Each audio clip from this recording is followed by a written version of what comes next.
You ever had the experience of trying to prepare for a conversation with a mortgage lender by looking up your credit score on sites like Credit Karma and seeing a score that's very different from the one your mortgage lender pulls up a few hours later? This happens all the time. I mean, I can't tell you how many times I've had this conversation with new clients who are applying for a mortgage. Usually it goes something like this. Mr. Jones, congratulations, just looked up your credit, and as part of the pre-approval process, just want to let you know you have great credit. You have a 723 score.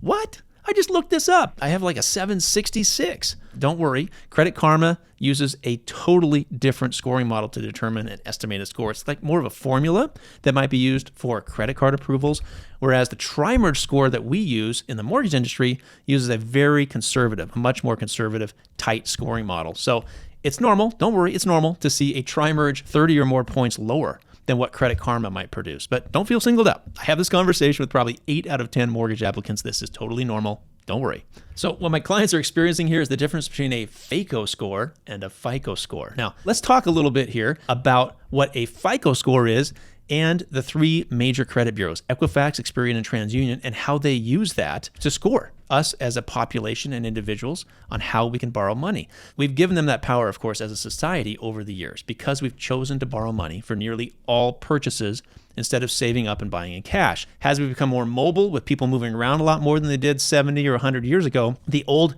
community bank-centered creditworthiness system of the distant past where your financial reputation was largely centered around how you interacted with people in your community went away. That old way made it tough, though, for lending institutions and banks to figure out if you were credit worthy.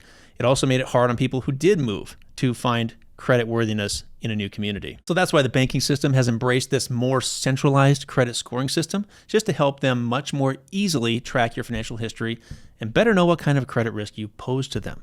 So let's go through a really short history of each bureau. Equifax was founded as a retail credit company back in 1899. They held files on millions of American and Canadian citizens. Even though the company continues to do credit reporting, the majority of its business was making reports to insurance companies. But here's where it starts to get juicy. So retail credit companies' information holdings and their willingness to sell its information attracted a lot of criticism back in the 1960s and 70s. Here's some of the things that it collected: facts, statistics, inaccuracies, and rumors about virtually every phase of a person's life: his marital troubles, jobs, school history, childhood, sex life, and political activities. It was alleged also that they would reward their employees for collecting derogatory, negative information on consumers. It became a problem. But then in 1970, they computerized its records. That led to an even wider availability, of course, of the personal information that it held. So U.S. Congress stepped in. They held hearings that led to the enactment of the Fair Credit Reporting Act.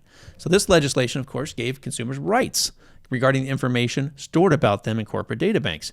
It's alleged that these hearings prompted Retail Credit Company to change its name to Equifax in 1975 as an attempt to improve its image, which it kind of badly needed to do. Let's dive into Experian a little bit. Experian is interesting because it's not even an American company. It's European.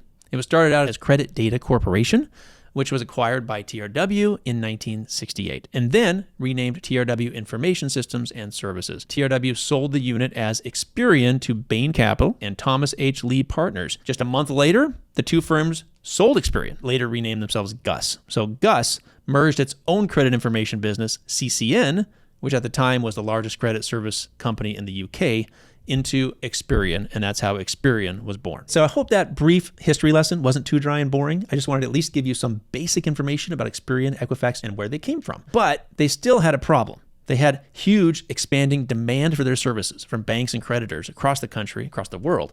But they could not interpret or compare the different credit reports and credit scores very well. So to fix this issue, the three began working with a tech startup called Fair Isaac and Company, FICO, to create a credit scoring algorithm that would apply to everyone across the board and be similar. So this credit score that ranges from 350 to 850 roughly is this FICO scoring model.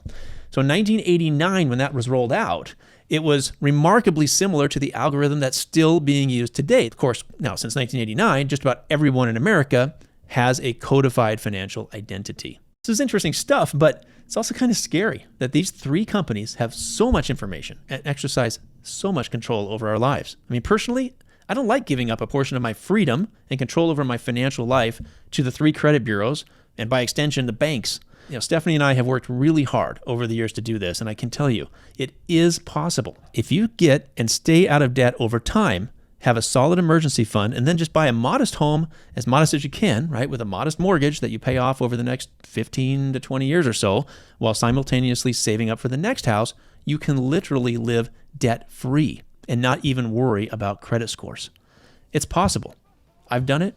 You can do it. Now that's freedom. Click or tap on the next video to learn more about the differences between a brand new credit scoring model that's recently been released and how it affects your ability to qualify for a mortgage. Interesting stuff. See you on the next video.